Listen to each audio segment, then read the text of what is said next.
Hi friend, आज मेरे पास एक डेस्कटॉप मदरबोर्ड है, गेमिंग मदरबोर्ड है। इस मदरबोर्ड के ऊपर कौन कौन सी आईसी का यूज़ किया जाता है, किस किस पोर्ट का यूज़ किया जाता है, क्या क्या चीज़ें इस मदरबोर्ड के ऊपर लगी होती है, वो सारा डिटेल में आज मैं बताने वाला हूँ। और सबसे पहले हम लोग स्टार्ट करते हैं, देखते हैं। ये मदरबोर्ड जो है गेमिंग मदरबोर्ड है और गीगाबाइट का मदरबोर्ड है ना। अगर मॉडल नंबर की बात करें तो B460M DS3HV2 करके इसका जो है पार्ट नंबर है, मॉडल नंबर है ना। तो सबसे पहले मैं आपको ये बताना चाहता हूँ कि इस मदरबोर्ड के ऊपर जो अगर सॉकेट की बात करोगे तो आप देखो DDR4 सॉकेट 1200 ऐसा कुछ लिखा हुआ है ना। हाँ, तो सबसे पहले CPU के बारे में हम जानते हैं कि इस पे CPU कौन सी लगी हुई है। तो अगर आपको क्लियरली दिख रहा होगा, मैं आपको दिखा देता हूँ। आप देख सकते हो, थोड़ा सा मैं आपको घूम करके दिखाता हूँ। ये इंटेल i7 10 जनरेशन का मदरबोर्ड है। कॉफ़ी लेक के नाम से इसको जाना जाता है। अगर डायग्राम का यूज़ करेंगे तो कॉफ़ी लेक का जो है CPU है, सॉकेट है ना। तो ये हमारा 10 जनरेशन i7 10 जनरेशन का जो है मदरबोर्ड है ना। इसके ऊपर आप देख सकते हैं, सबसे पहले मैं यहाँ पे क्लियर कर दूँ आपको। यहाँ पे बेसिकली CPU को वर्क करने के लिए यहाँ पे कुछ रेगुलेटर्स दिए हुए हैं। मतलब ये एक PWM सेक्शन होता है। इसके अंदर में ये दो तरह की सप्लाई का यूज़ किया गया है जो CPU के लिए बनता है। अगर ये इसमें से कोई भी एक सप्लाई ब्रेक होती है तो आपका डेस्कटॉप मदरबोर्ड में भी नो डिस्प्ले के कंडीशन में चला जाए। इस सप्लाई की वजह से बोर्ड आपका जो है ऑन होकर तुरंत ऑफ हो जाता है। मतलब फ़ैन स्पिनिंग करेगा और जो है रुक जाएगा, है ना। तो ये VCC कोर के नाम से जाना जाता है। इस सप्लाई को भी मैं आपको बताता हूँ।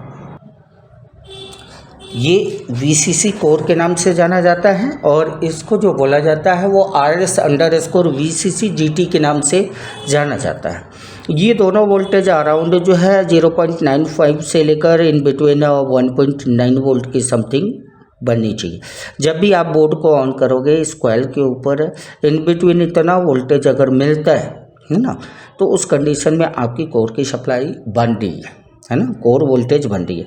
इसके लिए आप देखोगे 1 2 3 3 जो है कॉइल आउटपुट में लगे हुए हैं, 3 यहाँ पे लगे हुए हैं। तो इसमें जो हमारे मॉसफेट लगे हुए हैं, आप देखोगे कितने पेयर का ये कोर सेक्शन है, 1 2 3।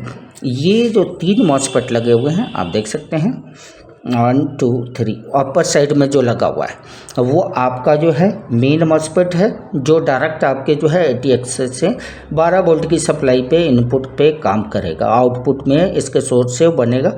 तो यहाँ पे जितने भी आउटपुट में कॉइल लगे होंगे वही आपके मेन मॉसफेट होंगे। तो 1 2 3 3 मेन मॉसफेट है, बाकी यहाँ पे जो लगे हुए हैं वो सपोर्टिंग मॉसफेट है ना।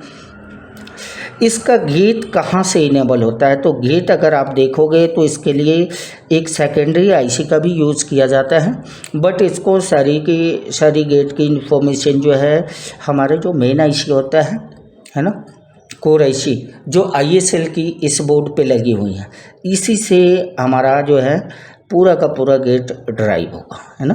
तो एक पेयर ये हो गया, 3 पेयर का ये कोर सेक्शन है। और ये VCC GT जो है यहाँ पे भी देखोगे 1 2 3 3 पेयर इसमें भी लगा हुआ है। इसका मतलब 1 2 3 ये 3 जो है अपर मॉसफेट है, बाकी ये लोअर मॉसफेट है ना। इस पे हाई वोल्टेज बनता है, बोले तो 12 वोल्ट की सप्लाई बनेगा। इसके बाद जो है स्विचिंग के बाद जो है इस पे आउटपुट पे आपको जो है VCC GT की सप्लाई मिलेगी। ये दोनों जो है सप्लाई जो है पूरा होल सेक्शन जो है इनको कंट्रोल करने का काम इस आईसी की होती है।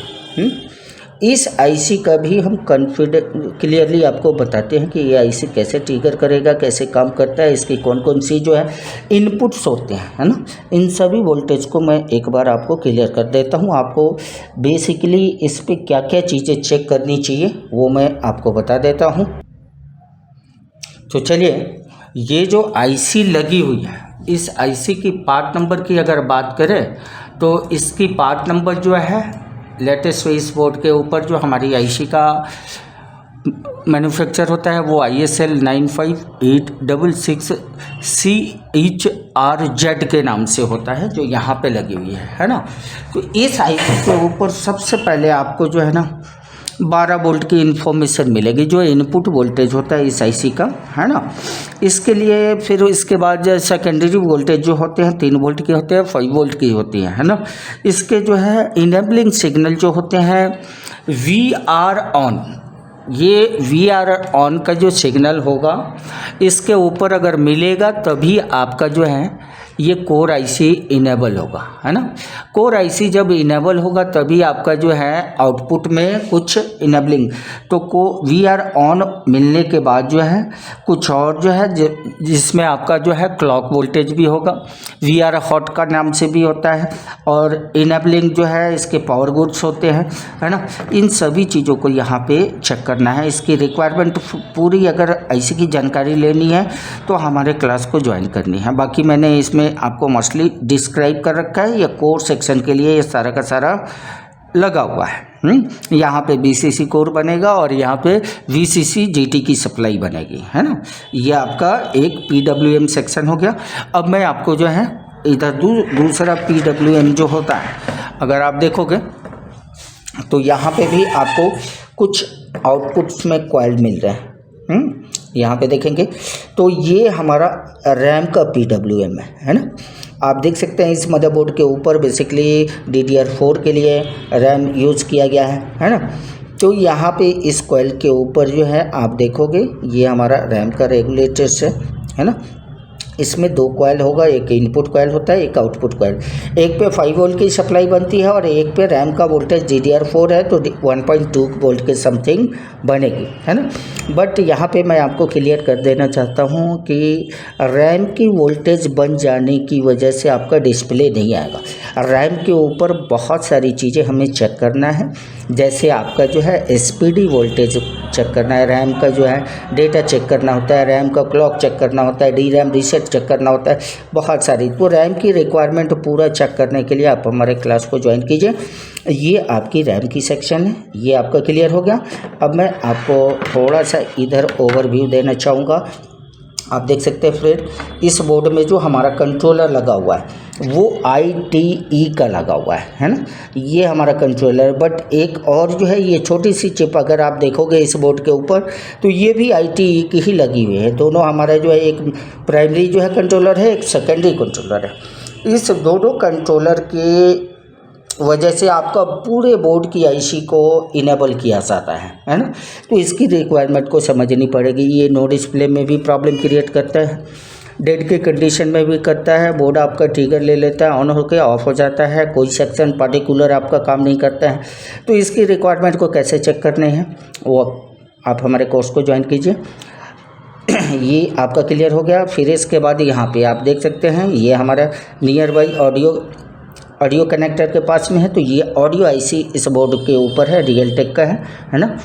और यहाँ पे देख सकते हैं एक आईसी लगी हुई है, आपको दिख रहा है कि नहीं, ये आईसी इस आईसी का ये PCI एक्सप्रेस जो होते हैं ना, इसके लिए इसका यूज किया गया है। कार्ड अगर आपका मतलब प्रॉपर काम नहीं कर पा रहा है तो उसके लिए रिस्पॉन्सिबल यही होता है ना।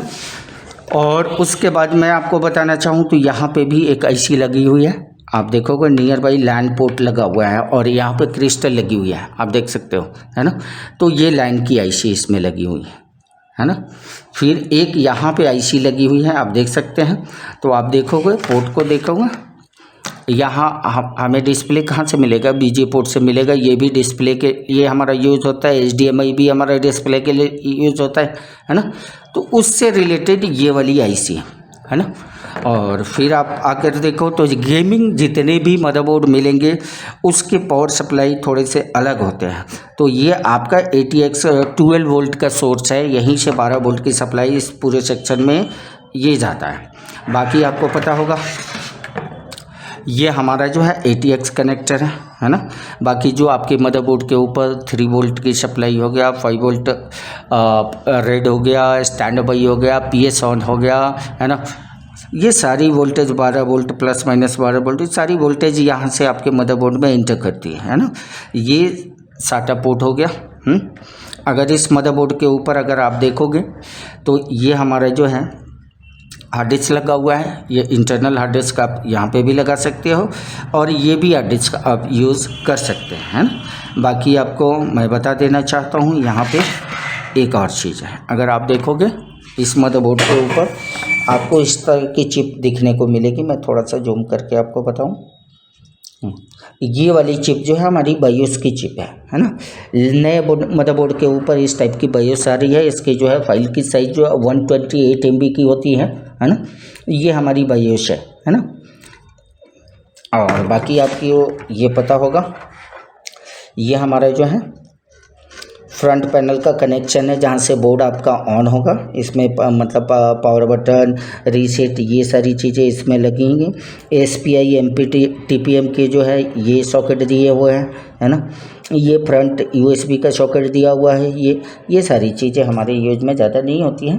बाकी इस मदरबोर्ड का पूरा जो है आप डिटेल चेक करना चाहते हैं या फिर जो है पूरा का पूरा कोर्स अगर आप ज्वाइन करते हैं तो इस मदरबोर्ड के ऊपर जितनी भी सेक्शन लगी हुई है, क्या क्या प्रॉब्लम्स आते हैं, नो डिस्प्ले का, शॉर्टिंग का प्रॉब्लम्स आते हैं, फिर उसके बाद सारे के सारे USB पोर्ट काम नहीं कर रहे हैं, फिर आपका ट्रिपिंग का इशू आ रहा है, लोगों पे रुक जाता है ना, पार्टिकुलर टाइम में आपका बंद हो जाता है। तो ये सारी प्रॉब्लम को हम इसमें रिजॉल्व कराते हैं। अगर वीडियो अच्छा लगा होगा तो लाइक कीजिए, सब्सक्राइब कीजिए। Okay, thank you.